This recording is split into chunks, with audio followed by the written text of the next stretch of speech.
آپ نے حضور صلی اللہ علیہ وسلم کی دو صاحبزادیاں حضرت رقیہ اور ام کلثوم، ان دونوں کے نکاح ابو لہب کے بیٹوں سے ہوئے تھے۔ رقیہ کا نکاح عتبہ بن ابو لہب سے ہوا تھا، اور ام کلثوم کا نکاح عتیبہ ابن ابو لہب سے ہوا تھا۔ عتبہ اور عتیبہ یہ دو بیٹے تھے ابو لہب کے۔ تو جب تبت یدا ابی لہب وتب نازل ہوئی، قرآن کی آیت جس میں ابو لہب اور اس کی بیوی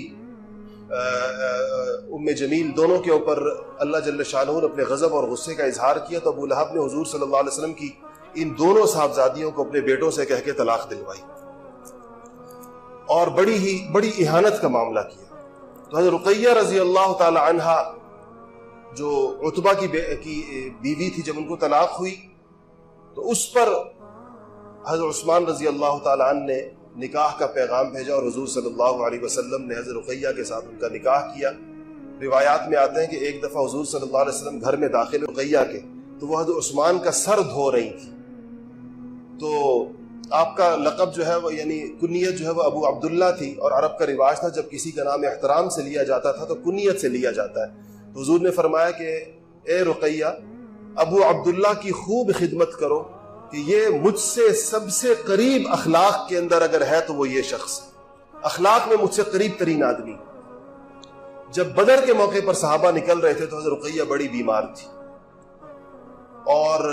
حضور صلی اللہ علیہ وسلم نے حضرت عثمان سے فرمایا کہ تم بدر پہ نہ جاؤ، اور تمہیں ثواب ملے گا، اس میں اگر مارکا ہوا تو تمہیں ثواب ملے گا جیسے جانے والوں کو ملے گا۔ تو رقیہ کی رضی اللہ تعالی عنہا کی خدمت کے لیے چھوڑ کر گئے۔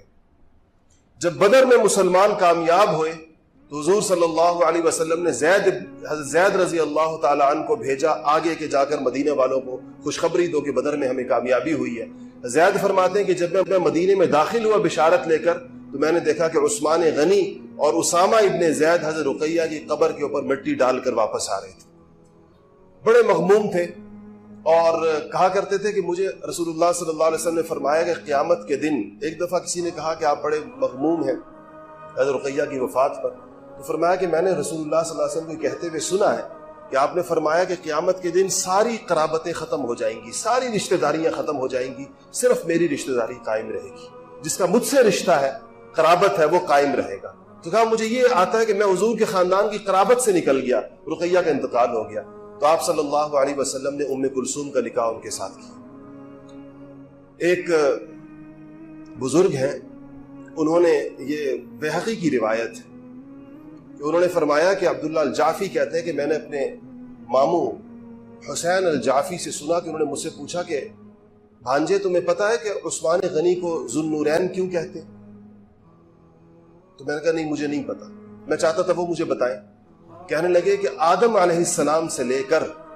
صبح قیامت تک اللہ تعالیٰ نے کسی شخص کو نبی کی 2 بیٹیوں کا شوہر نہیں بنایا سوائے عثمان غنی کے۔